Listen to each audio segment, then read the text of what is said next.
Manchester. BBC Radio Manchester Sport at 6. Welcome back to Sport at 6 on BBC Radio Manchester with me, Liam Bradford. And I'm very pleased to say that we can say good evening to non-league magazine's Phil Brennan. Hello, Phil. How are you? Hi, Liam. You well? Yes, I'm good. Thank you. Thank you for my copy of the non-league magazine. It's appreciated. That'll be bedtime reading for me. New issue is out. So if you want it, go and get it. It's in newsagents everywhere. That's your plug done. You're not getting any more. Let's also say very good evening to Macclesfield groundsman Gary Lewis. Hello, Gary. How are you? Good evening. I'm very well, thank you. Good stuff. Now, I've been told that you've got some stories, so we'll try and get to those a little bit later, if that's all right. Yeah, no problem. We'll start with Macclesfield, I think, Phil, because we'll go in league order, and that makes sense. I don't know how many weeks I have to say this, but Macclesfield are going great guns, and on a shoestring budget. Every week I say the same thing, but it doesn't show any signs of slowing. You never get tired of saying it either. No, not at all. I mean, one of the reasons we've got Gary in is because, he has played a part. He's too modest to admit it, but he is. He has played a big part. I think I'm right in saying that the only team in non-league football has not had a game called off this year. How on earth have you managed that in Macclesfield? It's the Pixies and Fairies that help me at night. Is it? That's what everybody else seems to think. Yeah, anyway. but no, look, groundsmen are the unsung heroes of any football club, whether it's Manchester City, Manchester United or Macclesfield, but more so at non-league clubs in areas where the snow likes to sell. So how on earth have you done? Is it just hard work, Gary? I have about 10 apps on my phone looking at the weather. I'm always looking at the weather, checking on the weather, if the sheets need to go on, if they need to come off. Always watching out for the rain, if we're going to spike the pitch beforehand. It's all preparation building up to the match day. So, I mean, you must be a laugh a minute sat there in the pub with a pint looking at all your weather. Do you have that moment, though, where you sat there and all of a sudden you go, sorry, I've got to go. I've got to get down to the Moss Rose to sort this out. Oh yeah, I have to give myself a right good talking to sometimes. What's the craziest time that you've left the house to go and sort the pitch out? I've left it all sorts of hours in the middle of the night, especially if the wind gets up and I've got my frost sheets on, and I'm thinking, if that frost sheet's blowing off there, I'm going to be in trouble. So it's jump in the car, 2-hour round trip. Macclesfield. 2 hours? Yeah. Where do you live? Just outside Salford. Oh my goodness me. So you go from Salford to Mac in the middle of the night to make sure that you've got enough bricks holding down your frost sheets. All bricks, I use buckets, I use anything I can get hold of. Unsung heroes. Oh, without a doubt. I mean, I've known Gary a while. He has got some good stories. But just going back to the football, yeah, one of the reasons that they've had such good form is because they know they're going to play, and that's the thing is, you're going to play at home. Invariably, if they've had games called, I mean, obviously we talked last week about the one getting called off where they were actually at the game and the home team couldn't get there. But isn't that John Askey all over? Just that level of preparation, that the away team in Macclesfield were at the ground waiting for the home team. Home team didn't arrive. Is that not John Askey all over? Yeah. The preparation's always right. I have the pitch cut to 25mm for John. It's watered how he wants it to be watered. Anything else that he wants on the pitch, I do it, and it all helps. We're like one big team. I love that. 25mm. What's that in old money? An inch? Not got no idea. It's 2.5 centimetres. That's an inch. Yeah. So you 25mm anyway. Yeah. It's an inch. That's incredible. I bet he measures it, John, as well. Do you have to roll it in a certain direction as well? Does he like it rolled in a? Not really. I'm allowed to put fancy patterns on my pitch. I'm not allowed in the Premier League. So I like to put a few little patterns on it for a match day. Just for the cameras. We might talk about this a little bit later because I love the idea of cutting funny patterns into the pitch. Look, it was a good win though against Barrow over the weekend. Who have they got this weekend, Phil? They're away at Dover, and Dover are a good side. I think they're just outside the playoffs, aren't they? Or they're just inside the playoffs. I think they're 7th, aren't they? They're just in. Yeah. And to be fair, they've bolstered the squad. They've signed Keanu Marsh-Brown this week, and he's a decent player. Scored an absolute worldie at Wembley for Forest Green a couple of years ago. He's a good player. Yeah, absolutely. So they'll have to watch out for him. We are going to talk about the Evo Stick Premier League in just a second. Keith Trudgeon, Jody Banham, they're both coming on to have a bit of a natter with us from Ashton and Stalybridge Celtic. First though, let's just rattle through what happened in the non-league north, because where do we start? Curzon, God, blimey. Well, John Flanagan had a terrible birthday. It's our fault for mentioning it. I know. He'll never forgive us. I mean, to be fair, we did say it was going to be tough up at Darlow because Darlow have sort of turned the corner. I mean, I know they're not going to make the playoffs. They think they are, but you never know. And it's another return to the North East tomorrow for Blyth, which is, again, not an easy game. So, and Curzon, I think we can bracket at the moment, not wanting to, but I think we can bracket Curzon and FC in the same envelope, really, because they're on the same points. Teetering on the brink. Yeah, they're both on the same points. They're 3 points above the drop. If results go against them tomorrow, they could actually both be in the bottom three, and then you're really starting to panic then. I think. We'd started talking last week about FC United maybe being able to do Salford a favour. We got to half time, they couldn't even do themselves a favour because Harrogate were imperious at 6-0 win over FC United. Nothing you can do about that. Just beaten by a better team on a better day, I think. Yeah, I think, and one of the tough points was George Thompson, their former player, grabbed his first ever hat-trick against them. So I think everything went wrong for him last week. We also spoke to one of the Salford joint managers last week. We've just been basically a terrible luck charm for our local sides. The Amis, they didn't get beat. No, well, they didn't play, did they? Which was a bit strange. Why was that game waterlogged pitch, was it? Yeah, I believe so, yeah. So the game is, as far as we're aware, on tomorrow. Gates open at 1 o'clock.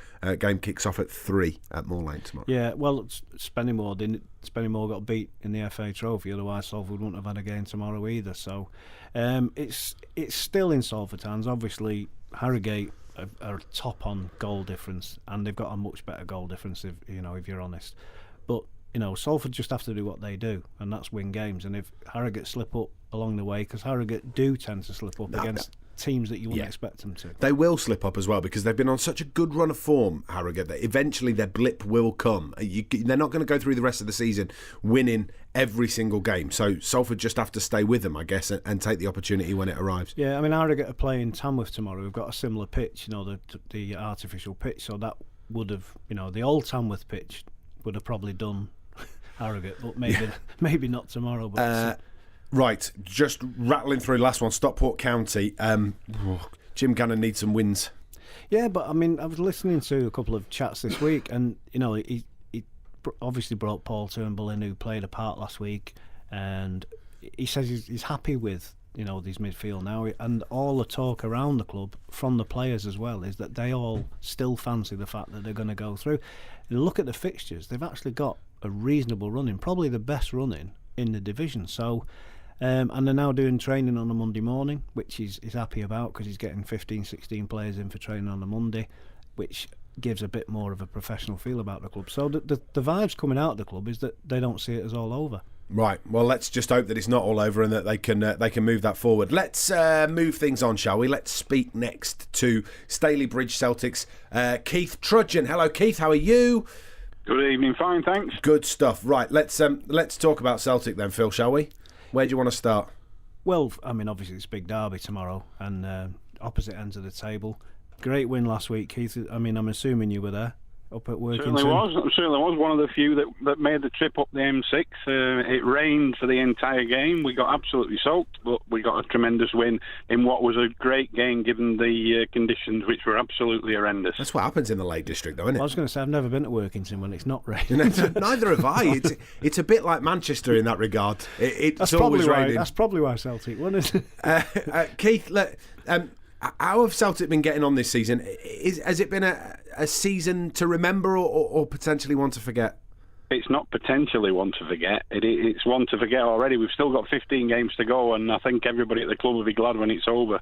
Not to say that we're being complacent about the league position. Hopefully the 9 points and 6 games we've got in hand over Sutton Coldfield should see us able to finish away from the bottom, but it's not been a great season at all. I was trying to be nice, Keith. I didn't want to say it's been a terrible season. I was going to leave that one up to you, and you've done me proud there, pal.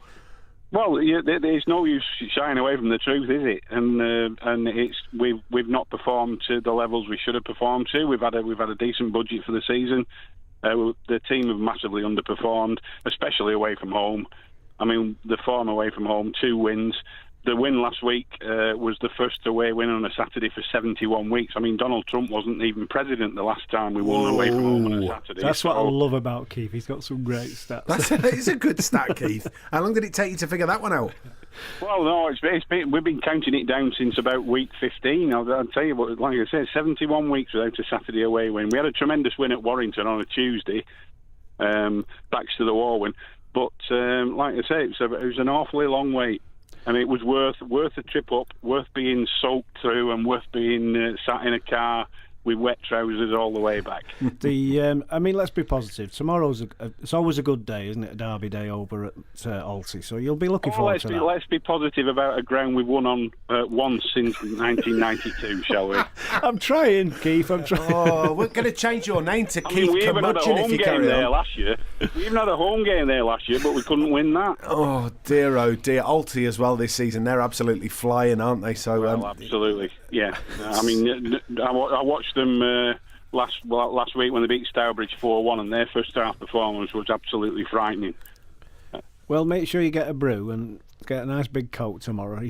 Yeah, keep warm, and hopefully you'll be all right. And if needs be, Jimmy Wagg knows a great pub apparently just outside the ground. So just hit him up. I'm sure he'll be able to point you in the right direction, Keith. As long as the chip is open across the road, that'll do me. But I'm not expecting anything tomorrow. But you know what football's like. We could go there and steal a win. I mean, our away wins might be like buses, none for 71 weeks and then two come along at once. That would be absolutely perfect, wouldn't it, Keith? And Donald Trump could be driving it. Yeah, well, you never. Well, you say that, but look, Altrincham lost in midweek. They lost 3-2 at home as well. Nobody saw it coming, really. No, well, we didn't, did we? No, definitely not. In fact, we couldn't have been more wrong last week if we tried. Like, we just genuinely got everything wrong. However, I mean, they're comfortable enough at the top of the table, aren't they, Alty? Well, I mean, you know, they fought back from 2-0 down, got it back to 2-2. You'd have put your money on them grabbing something, and then they lose late on. But I mean, I'm at the game tomorrow, Keith. So we'll have a brew together, eh? Well, that'll do me. I hope you did mention earlier on that you put the curse on everybody last week that you spoke to. Well, please, you ring somebody up from Altrincham. We did last week. Yeah, well, we've completely mistimed this for you, Keith. I do apologise, but yeah, good luck tomorrow, Keith. It was lovely talking to you, mate.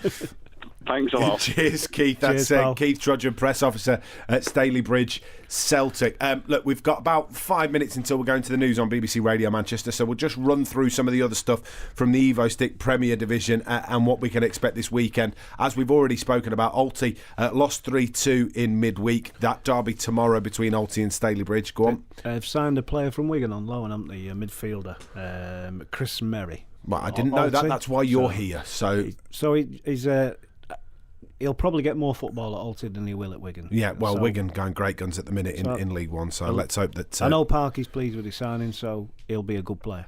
Good stuff. Ashton United, we were hoping to speak to Jody Bannon, but he's not answering his phone. If you're listening, Jody, you've missed... Oh, hang on a sec, he's answered his phone. Well, we'll just wait here for Jody. We'll just wait here, shall we? We'll drum our fingers. Right. He'll be right. He's there now. Hello, Jody Bannon. How are you doing? You okay? Yeah, really good. No, it's all right, mate. Just in time. We've got about 3 minutes, so I'm going to let Phil ask you a couple of questions. Go on, Phil. Well, no problem. Well, we'll gloss over the defeat. Yeah. Because we cursed you as well, didn't we? We've cursed everybody. But the thing is, obviously, we spoke last week off air, and I know that defeat isn't going to knock you back, because I know how confident you are about the season's gone, and you're still third in the table. So, you know, you're not going to change your opinion with one defeat, are you? No, I think it was a bit of a hangover from Saturday. Really, we didn't play to our potential on Saturday, and probably 3-0 glossed over the overall performance really. And I let the lads know that after the game, and I asked them for a little response on Tuesday, and we started the game really slow again. So you know, I don't want complacency to kind of creep into the squad at this moment in time, and to think that we're in the playoffs and you know we've got games in hand, etc. And that's enough. You know, we need to approach every game as we did against Altrincham when we played very well. We're lucky to come away with just a point in the end, but I don't think we've hit the heights that we hit that day since then. So, byword is probably complacency for us, making sure that we've got the right attitude for every game going forward now. How do you deal with that, Jody, in terms of managerially when you don't get the response that you want? How do you ensure you get it in the following game? It's just reiterating the point. It's just repetition with the information that we're giving them, that you know every game is going to be difficult, and every team that we're playing for is potentially playing for something, whether they've got an outside chance of getting in the playoffs or there's a chance that they may get relegated, or it's personal pride, and no one's going to roll over for you and give you 3 points. And it's vitally important that we approach every game with the same mental attitude that we have all season.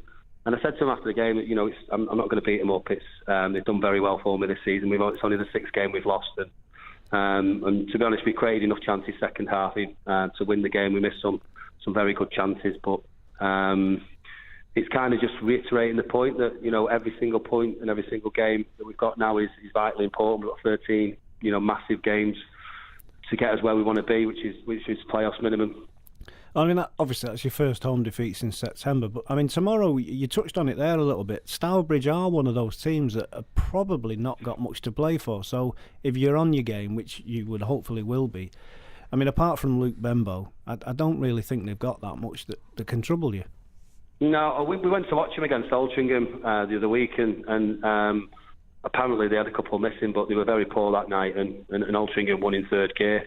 If that Stourbridge turn up, then we've got a really good chance tomorrow. But they've got players capable of winning games, and they've got players capable of making it difficult for us. So I'm under no illusions how hard it's going to be, going there and playing against them, whether they're near the bottom or they're not, and whether they're on a decent run or not. It's still going to be a tough game. They were up around the playoffs last year, so we'll be approaching it as a tough game, not as a team that's struggling as they are at this moment in time. Jody, thank you very much indeed. Unfortunately, time has beaten us. Good luck this weekend, mate. We're going to carry on with our non-league conversation very shortly here on BBC Radio Manchester. But we are talking non-league football, though, with the non-league magazine's Phil Brennan. Hello, Phil. How are you? I'm well. And also Gary, who is the Gary Lewis, isn't it? Who is the groundsman at Macclesfield Town. Hello, Gary. How are you? I'm radiant. Good. Radiant. We are going to be talking some of the stories that Gary's got in around 5 minutes' time here on BBC Radio Manchester. First, though, let's say a very good evening to Tony Cunningham. Hello, Tony. How are you? Good evening, Liam. Very well, thank you. Good stuff. Tony is the secretary at Ramsbottom United, and you're another one of these clubs, Tony, that's had an awful lot of games called off this year. Not quite to the extent of 1874. Matches postponed, Liam. How many? 11. 11 home matches postponed. And although the pitch is absolutely perfect today, I've looked at the weather forecast overnight, and we've got an inspection at 9 o'clock in the morning. What, and I fear the worst, unfortunately. Rain, frost, snow, what's that for? Rain. Well, it's freezing overnight, and snow's forecast as well. Oh, blimey. Just when you think that we're over the worst of it, and you're having to deal with it again, Tony.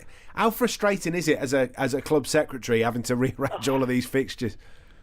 Unbelievable. I mean, probably spectators don't probably realise everything that goes on to getting a match on, but we do all this for every game, and then suddenly on the morning of the match, they come along and say the pitch doesn't fit, and it's so frustrating for everybody involved, not just the players and the management, the supporters, but all the officials behind the scenes. We've got to do it again, and we've got to do exactly the same amount of work to get it on whenever it's rearranged later in the season. I'm assuming, Tony, that it's because Gould are travelling that you're having such an early one, is it? Yeah, get Gould. Well, we want before 10 o'clock to know exactly what's going on. Yeah, because Gould have got to travel over on the coach. They would then need to cancel the coach before it sets off and everything else. And the forecast for tomorrow basically is he's not going to. Has he gone? Oh, have you gone, Tony? Have you gone, Tony? We'll try and get him back. He's in Blackburn. Yeah, well, that would be why he's got, he's in the black hole of Blackburn. Yeah, he's got his grandson over at the academy. I think it's right, though. And when you look at non-league football as a whole, it relies on volunteers. And without volunteers, games don't get put on. The problem is if you keep upsetting the volunteers as you keep going down the track, or you keep putting them out because games are called off, those volunteers start to dwindle, and then it becomes even more difficult to get games on, doesn't it? Yeah, well, I have to have volunteers helping me, especially with the frost sheets and clearing snow off the pitch all the time. I'd be nothing without the volunteers. Yeah. I think non-league football would be nothing without the volunteers across the board, really. And one of the things about Rammy, it's such a picturesque ground, but it's in the sort of dip, and there's a river back close by. Yeah, and, it's a real bad forecast for tomorrow. It's I know already that they're having the rest of the season 2 games a week. They're playing Saturday, Tuesday, and they've got 3 games one week. So if tomorrow's off, there's another week with 3 games. It's difficult, for any club at any level, especially when you've got these games to fit in. I'm just going to check whether Tony's back. Tony, are you back? No, he's gone. I think we've lost him into the big black hole that is Blackburn. Snowed in. Yeah, well, he's already been snowed in. And look, I think the point is that there's no solution to this problem. We've spoken on BBC Radio Manchester about artificial surfaces and whether it's possible to give people some kind of facility to get these games on. But at the end of the day, it kind of takes away from what is non-league football. You don't want to go and put it on in a in a leisure centre somewhere and take away that advantage of playing at home, do you? No, I mean there are some grounds that do play in places like the athletics places and the 3G, not just a 3G pitch, but in a leisure centre environment. And when you go there to report or to cover the game, it feels a bit odd actually walking in there, and then, yes, you want the game to be played, but you still want some of the old-fashioned grass and grass would be nice. Yeah, exactly. Yeah, and I think that's a bit of an issue, and I'm not sure there is a solution to the problem. If anybody thinks that they have solved it, then I'd love to hear from them. But I don't know, add the fixture congestion on top of that, the amount of games that have to be played between the cup competitions and the league, and then when you start having stuff cancelled and postponed on top of that, it becomes very difficult, Phil, to fulfil your fixture list. Yeah, I mean, I am an advocate of, these new 4G pitches. I think they're great, and I think that, eventually non-league football might have to do that. And the football played on them is okay. It's good to watch. It's not like it used to be years ago. You say that, but you look at Hyde. How much have they spent on that pitch? That pitch is worth like £500,000 or something. How on earth do you get that investment? Well, I think if you go past Hyde every night of the week, the lights are on all day. So you use 24 hours a day. Yeah, and I think in a football ground environment, and it doesn't look odd, and it feels okay to watch it play on it, then it's okay, I think. And I think that the clubs that are doing it, that are going for it, like Hyde, are seeing the benefits. That pitch will pay for itself over and over again. Full match commentary on the way of Salford against Hull this evening on BBC Radio Manchester. We're talking non-league for another 20 minutes or so. It's 10 minutes past 7. BBC Radio Manchester travel update. We had a couple of little problems across the roads. I think they are getting better though, Claire Sharp.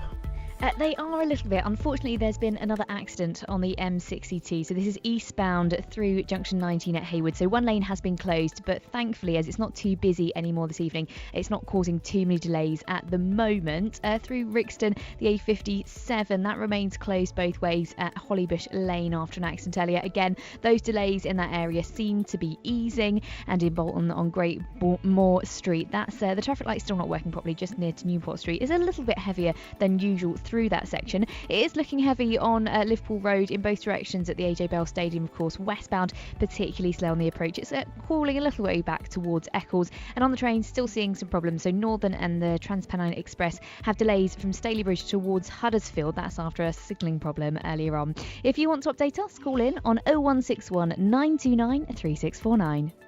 Chelsea at breakfast. Waking up Greater Manchester is an extremely lucky position to be in. We're such a cool city. We've got all of these fantastic sporting arenas. We've got all of the soaps. You could go out and bump into a United star or somebody from Coronation Street and all the rest of it. It's getting better all the time, and I'm really proud to live here, and I'm really proud to work here. I think it's an absolute privilege. Chelsea at breakfast starts Monday morning at 6. BBC Radio Manchester.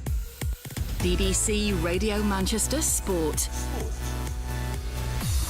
Sport at 6 with me, Liam Bradford. We're actually in past 7 o'clock now, so technically I suppose it's Sport at 7. Jack Dearden will be along with full match commentary of Salford against Hull, along with Trevor Hunt. In around 20 minutes' time, they'll be building up to that one, but we have still got plenty of time to talk non-league football. Couple of little bits of news for you.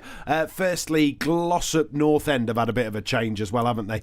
Paul Phillips and Steve Halford have left the club. Yeah, I mean, it's a step up. They've gone up to Buxton. Buxton's a big club, really, that have had a poor season. I mean, Martin McIntosh have done a great job there, and obviously they've parted ways. The thing I find odd about it from Glossop's point of view, and I don't mean any disrespect to this, but they've offered a job to Mark Canning, who's the goalkeeper coach, and I don't know Mark, but I've asked questions. He's a nice bloke. Everybody I spoke to said nice things about him. He's never been a manager. They're only 5 points off the playoffs, and it's like they've said, well, you do the job till the end of the season, and we'll look at it from then. It's like Mark might go on and have a fantastic run, and I hope he does. But to me, it's a little bit odd that you're only 5 points off the playoffs, and you've still got a chance of getting in there. Does seem a bit strange, doesn't it, Gary? Yeah, I can't understand that at all. But again, I don't know Mark. A chance, though, don't you? Yeah, and I don't know Mark, and I hope he does a great job.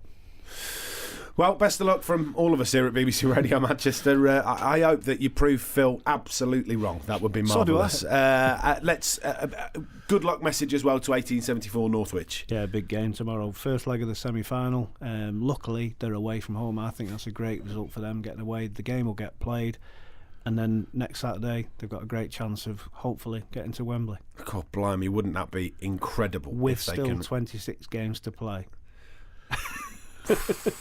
That's terrifying that there's still that many games to play. I mean, we spoke about it last week, but it's. The good thing is they got knocked out of the Macron Cup this week. So yeah, I know. So there's a few games less that they've got to play. It was actually written up by the BBC Sport website team. So if you'd like to read all about 1874, just search for 1874 Northwich BBC in Google. I'm sure you'll find it. But we've got Gary Lewis here, and it would be wrong of us to have him and not have an extensive conversation with him. So we've now got 15 minutes to have a bit of a natter about your life and your career and what you've done in football, and maybe you can tell us some stories along the way, because it hasn't always been Macclesfield for you, has it? No, I've only got 15 minutes. Yeah, look, that's all we've got. Yeah, so you've got to try and cram it in. Down then. Yeah. No, I started off, I did my apprenticeship at Salford University. We bought some ground which were allotments at the time. And I changed them into football pitches. United used to train on there when they had problems anyway at the cliff. So they took me along. I was part of the deal. They bought the ground and they took me with them. So I spent some time working at Manchester United. While I was at United, I got very friendly with Stan Gibson, the City groundsman. I was the only groundsman that he'd let work on his pitch apart from himself. And he was a star. He was the old school groundsman, who I learned a very lot of. From there, I've always done football, rugby pitches. Just before you move on, you've got to tell him the story about training with a couple of United stars. Oh yeah, that was. I was doing some work behind the goals one day, and two of the players had fell out of favour with the manager, Alex Ferguson, who I still see now at Mactown. Always lets on, great bloke. So it finished up Chris Turner in goals, me crossing ball for Alan Brazil, who was nodding him in. Then I had Alan Brazil crossing ball to me, and I was trying to nod him in. I was a lot younger then, so I was all right. But that's just one of those things that can only happen to a groundsman that just happens to be in the right place at the right time, I guess. Well, Ray Wilkins, I always remember him turning around to me and saying, "I've got some new boots here. Can you put them in some water and run round pitching them for a bit to stretch them for me?" So I had to do that. I love your face. He was killing me for weeks after that. He's got his choice of academy players that would actually, apprentices that would go and do that for him, and he picks the groundsman. Do you have especially big feet? Not really. I think they were the same size as his, that's why. My feet were murder after that. My wellies felt dead good after that. Yeah, I bet you they did. Look, groundsmaning is like it's like a select little club that it's very difficult to break into as a journalist. Actually getting to speak to a groundsman can be quite tricky because you're a guarded bunch. Why is that? Why do you keep is it secrets? Well, we met because he told me to get off his pitch. No, is it a case of? Not really. I mean, I have friends in the non-league who I speak to a lot, and sometimes I can help them out. I do. We're a good bunch, really. We don't have much to do with the higher-ups because they've got all the equipment and everything. It's like going in a sweet shop and not being able to buy anything for me. I'm sort of the old-school groundsman. I don't go against Mother Nature, help Mother Nature, and that helps me to get my pitch sorted out. So all of these clubs with their specialist grow-in lights and sit on mowers and blotters and. Oh, it's scary. It's scary. Honestly, I mean, we have nothing like that. A tractor that you have to talk to make it start. You got to talk to it really nice because it just doesn't want to start. So, how does it work then? Because obviously, Are you green fingered? So your garden at home, what does it look like? It's a mess. Have you got a perfect lawn at home? It's a mess. I don't have time. He's never there. I'm never there. So I mean, it's very much like work only then. Yeah. I get a lot of pleasure out of it when I do a pitch and I sit in a stand and look at it and I think, I'm chuffed with that. I'm really pleased with that. Have you got green fingers? I mean, in terms of the metaphorical sense. Not really. I think a lot of it's common sense, to be honest. So you mentioned Mother Nature there. You also had a bit of help from one of our slithery friends, haven't you? Oh, yeah, that was pre-season. I had a right job when I did the pitch with pigeons pinching my seed. So I remember an old groundsman saying to me years ago that they don't like snakes. So I thought, right, I'll sort this out. Anyway, I put a snake on the pitch. You want a real snake? It's one I made myself. Painted a little face on it, angry face. And I put this in the goal area, and I always knew where it was because all pigeons were stood round it. Well, just avoiding it. Yeah. Did it work? No, pigeons used to stare at it. And look, working for a club like Macclesfield, and you know, I've been to Mac a couple of times this season, and the pitch is exemplary. It's just a shame that the footballers get in the way, really, isn't it? Otherwise, you'd have a perfect pitch every week. Oh yeah, but last year I had a dog show on it. I had an It's a Knockout competition, and the final one that did me head in was an horse show. You had a horse show at the end of the season, yeah. They didn't tell you about that, though. No, I just stood there one day. I was supposed to be in a fair or something. And the next thing, this horse gallops past me. On your pitch? On my pitch, yeah. How on earth did you not explode? I just had to go and have another word with myself and stand on my own.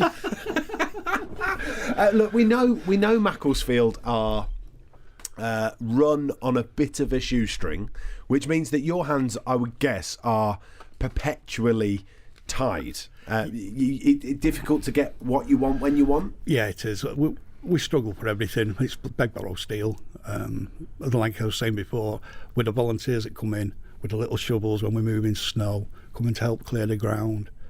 We'd be nothing without these people that come in. And they'll come in, then they'll walk out of the ground, then pay to get back in again for the match. You know, true fans.